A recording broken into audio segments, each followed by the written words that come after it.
तारीख थी 2 जुलाई 2024। हाथरस में सत्संग चल रहा था। आखिर उस सत्संग में ऐसा क्या हुआ जो एक साथ 122 लोग मारे गए। उत्तर प्रदेश के हाथरस के इस क्षेत्र में फुलरई गांव में ये सत्संग चल रहा था। ये सत्संग भोले बाबा उर्फ नारायण शाकाहारी का था। सत्संग करीब 12 बजे शुरू होता है और 2 बजे खत्म। लेकिन जैसे ही सत्संग खत्म होता है, हजारों लोगों की संख्या भोले बाबा के काफिले के पीछे दौड़ पड़ती है। जितने भी लोग जमीन में गिर गए, भीड़ ने उन्हें बुरी तरीके से कुचल दिया। या तो उनकी फिर मौत हो गई या फिर बुरी तरीके से घायल। मरने वालों की संख्या में अधिकतर महिलाएं और बच्चे शामिल हैं। ये वीडियो आपको ज़रूर पूरा देखना चाहिए, क्योंकि कभी ना कभी तो आपकी फैमिली से कोई ना कोई इतनी भीड़ भाड़ वाली जगह में जाते होंगे। दोस्तों, स्वागत है आपका आदि क्राइम के एक और नए एपिसोड में।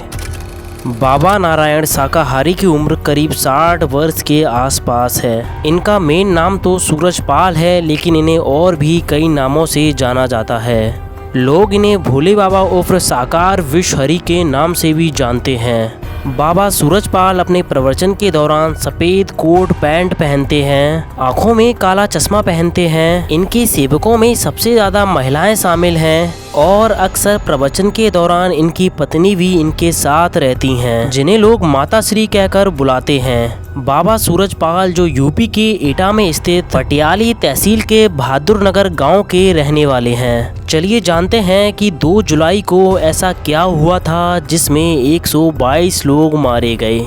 उस दिन सुबह से ही भीड़ उमड़ना शुरू हो गई थी, लेकिन जब सत्संग चालू होता है तब तक 1.5 से 2 लाख लोग पहुंच चुके थे। लोगों के मुताबिक बाबा शाकाहारी विषहरी जैसे ही प्रवचन खत्म करते हैं, वैसे ही लोग उनके पास पहुंचने की कोशिश करते हैं और फिर उसी भगदड़ में कई लोग गिर पड़ते हैं। जितने भी लोग गिर जाते हैं वो तो उठ ही नहीं पाते, क्योंकि भीड़ हजारों में नहीं बल्कि लाखों में मौजूद थी। नहीं तो वहाँ पर इतना प्रशासन मौजूद था जो उस भीड़ को काबू कर सके और इतने बड़े हादसे को रोक सके।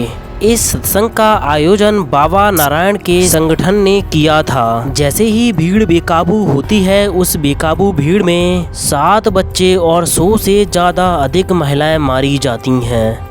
FIR में आरोप लगाया गया कि आयोजकों ने अनुमति मांगते समय सत्संग में आने वाले भक्तों की वास्तविक संख्या छिपाई। पुलिस की जांच के मुताबिक सत्संग में करीब 2.5 लाख लोग आए थे, जबकि आयोजकों ने करीब 80,000 लोगों की आने की अनुमति ली थी। उत्तर प्रदेश पुलिस की रिपोर्ट्स के मुताबिक जहां ये सत्संग चल रहा था, वहां पर लोगों के लिए बैठने की भी व्यवस्था नहीं थी और तो और वहां पर ट्रैफिक मैनेजमेंट का कोई भी इंतजाम नहीं था। सबसे बड़ी बात तो ये है, जिस जगह पर सत्संग चल रहा था उस समय लाखों लोग वहां पर मौजूद थे, लेकिन सत्संग के समय की कोई भी साफ वीडियो मौजूद नहीं है। इससे सवाल तो ये खड़ा होता है, क्या उन वीडियोस को जानबूझकर रोका गया? पुलिस की FIR में कहा गया कि भीड़ के दबाव के बावजूद भी पुलिस प्रशासन और अधिकारियों ने भी हर संभव प्रयास किया और उपलब्ध साधनों से घायलों को अस्पताल भेजा और कहा कि आयोजकों और सेवादारों ने कोई भी पुलिस का सहयोग नहीं किया। लेकिन ऐसे में सवाल उठता है कि जब प्रशासन इतनी भीड़ को एक साथ इकट्ठा देख रही थी, कि जब उन्हें भी समझ आ रहा था कि ये 80,000 नहीं बल्कि 2-2.5 लाख लोग हैं, तो क्या इस आयोजन को स्थगित नहीं किया जा सकता था? पुलिस के मुताबिक उस सत्संग का कोई भी वीडियो उपलब्ध न होना, सबूत छिपाकर और श्रद्धालुओं की चप्पलें पास के खेतों में फसलों में फेंक दिया। पुलिस का मानना है कि इससे कार्यक्रम करवाने वाले लोग मौजूद लोगों की संख्या को छुपाने की कोशिश कर रहे थे। उस दिन सत्संग में मौजूद 2.5 लाख लोगों की भीड़ को 15,000 वॉलेंटियर व 70 आयोजक संभाल रहे थे, जबकि राजनीतिक रैलियों में लाखों की भीड़ नियंत्रित करने के लिए मजिस्ट्रेट निगरानी में पूरा खाका तैयार किया जाता है। भीड़ के प्रवेश व निकास के लिए अलग अलग द्वारों का उपयोग किया जाता है। जो इस सत्संग स्थल पर नहीं था। यहाँ पर एक ही रास्ते से आना और जाना दोनों था। यहाँ पर मंच के सामने कोई भी जगह नहीं छोड़ी गई थी, बीच में कोई भी गैलरी नहीं बनी थी। राजनीतिक रैलियों में बैठने के लिए छोटी छोटी दीर्घाएं बनाई जाती हैं, लेकिन वैसा इस सत्संग में कुछ भी नहीं था। मौजूदा लोगों की माने तो भीड़ को खुद सेवादार नियंत्रित कर रहे थे। लोगों का तो ये भी कहना है कि सूरजपाल के सत्संग के नियम तो निराले हैं। यहाँ पर भीड़ बेशक लाखों में क्यों ना हो, लेकिन पुलिस प्रशासन का दखल शून्य रहता है। पंडाल के भीतर सेवादारों का अपना नियम कानून चलता है। लोगों के आने जाने की व्यवस्था से लेकर उनके बैठने तक का इंतजाम यही सेवादार करते हैं। रिपोर्ट्स की माने तो भोले बाबा उर्फ सूरजपाल के सत्संग की वीडियोग्राफी और फोटोग्राफी निजी हाथों में ही रहती है। ना तो कोई बाहरी व्यक्ति इनकी फोटो खींच सकता है और ना ही वीडियो बना सकता है। जितने भी लोग अपने मोबाइल फ़ोन से उनकी फ़ोटोज़ या वीडियो बनाना चाहते हैं, मौजूदा सेवादार उनका मोबाइल फ़ोन भी छीन लेते हैं। सेवादारों का कहना होता है कि इससे बाबा की निजता भंग होती है। अब सवाल ये भी उठ रहा है कि प्रशासन ने नेशनल हाईवेज के किनारे इस सत्संग की अनुमति कैसे दी। जब प्रशासन ने यहाँ पर 80,000 लोगों के आने की अनुमति दी थी, तो फिर प्रशासन की तरफ से कोई भी खास पुख्ता इंतजाम क्यों नहीं थे। सवाल तो ये भी खड़ा होता है, जब प्रशासन ने यहाँ पर 80,000 लोगों के आने की अनुमति दी थी, तो फिर यहाँ पर ये इंतजाम क्यों नहीं थे, जैसे एम्बुलेंस की व्यवस्था, चिकित्साओं की तैनाती, वाटर टैंकर, दर्शक दीर्घा की व्यवस्था, बीच में गैलरी, निकास व प्रवेश द्वार, फायर ब्रिगेड की तैनाती, अधिकतर सुरक्षा बलों की तैनाती और ड्रोन से निगरानी। मृतकों के अपनों का पूछना है, आखिरकार यहाँ पर ये व्यवस्था क्यों नहीं थी। जो बाबा ये सत्संग कर रहे थे, उन्हें आज से करीब 24 साल पहले गिरफ्तार भी किया गया था। रिपोर्ट्स के मुताबिक उन्होंने आज से करीब 24 साल पहले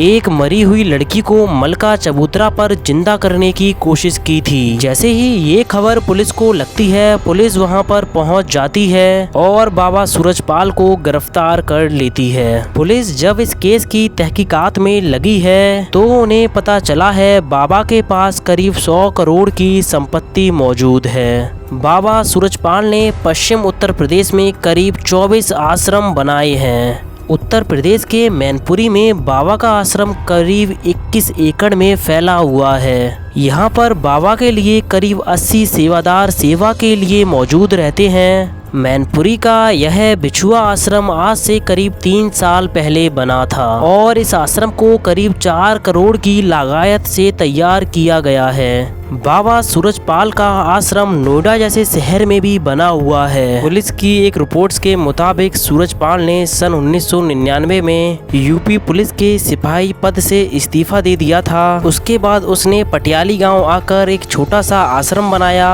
बाबा ने दावा किया था कि विश्व हरि भगवान विष्णु ने उसे एक अलग शक्ति दी है। इसके बाद वह उस क्षेत्र में साकार बाबा के नाम से पहचाने जाने लगा। बाद में उसने अपना नाम साकार विश्व हरि रखा और समय बीतने के साथ साथ उसने अपना नाम नारायण शाकाहार विश्व हरि रख लिया। फिर वह कुछ दिनों बाद भक्तों के बीच भोले बाबा के नाम से प्रसिद्ध हो गया। पश्चिमी यूपी के इलाके में सांप काटने वालों को जड़ी बूटी के जरिए इलाज करके वह और प्रसिद्ध हो गया। सूरजपाल उर्फ भोले बाबा ने खुद को दान लेने से अलग रखा, लेकिन सामान्य परिवार से आने वाले इस सिपाही ने एक ट्रस्ट बना लिया। सूरजपाल की छवि ट्रस्ट के जरिए भोले बाबा के नाम से प्रसिद्ध हो गई। लेकिन एक रिपोर्ट्स ये भी दावा करती है, जब सूरजपाल उत्तर प्रदेश पुलिस में हेड कांस्टेबल की पोस्ट पर तैनात था, यह बात करीब आज से 28 साल पहले की है। सूरजपाल की पोस्टिंग उस वक्त उत्तर प्रदेश के इटावा जिले में थी। जानकारी के मुताबिक नौकरी के दौरान रेप का मुकदमा लिखे जाने पर सूरजपाल को पुलिस विभाग से बर्खास्त कर दिया गया। रिपोर्ट्स की माने तो जेल से निकलने के बाद उसने अपना नाम और पता बदल लिया और बाबा बन गया। पुलिस जब 2 जुलाई को हुए इस हादसे की जांच पड़ताल कर रही है, उसी दिन से सूरजपाल का कोई भी पता नहीं है। पुलिस के मुताबिक सूरजपाल मौके से ही फरार हो गया, लेकिन जब पुलिस ने उसकी कॉल डिटेल्स निकाली तो पता चला सूरजपाल ने इस कांड के थोड़ी ही देर बाद आयोजक देव प्रकाश मधुकर से 2 मिनट 48 सेकंड तक बात की। इसके बाद बाबा के फोन की लोकेशन 3 बजे से 4:30 बजे तक मैनपुरी के आश्रम से मिली। उस दौरान कुछ 3 नंबरों पर सूरजपाल ने बात की। पहला नंबर महेश चंद्र नाम के शख्स का था, जिसमें करीब 3 मिनट तक बात हुई। दूसरा नंबर किसी संजू यादव का था, जिसमें केवल 40 सेकंड ही बात हुई। और वहीं तीसरा नंबर रंजना के नाम से है, जिससे सूरजपाल की 11 मिनट 33 सेकंड तक बात हुई। खास बात तो ये है, रंजना आयोजक देव प्रकाश की पत्नी है और अन्य 2 नंबर भी आयोजक समिति से जुड़े हुए लोगों के हैं, जिसमें महेश चंद्र सूरजपाल का खास आदमी बताया जाता है। वहीं 4:35 के बाद सूरजपाल का फोन ऑफ हो गया, लेकिन पुलिस जब बीती रात को मैनपुरी के आश्रम में छापेमारी करती है तो उस दौरान सूरजपाल का कोई भी पता नहीं लगता है। पुलिस अभी भी इस केस की जांच पड़ताल कर रही है। इस हादसे में करीब 122 लोग मारे गए हैं। आखिरकार इन 122 लोगों की क्या ही गलती थी? मौके पर लोगों ने अपनों को ही अपने सामने मरते हुए देखा।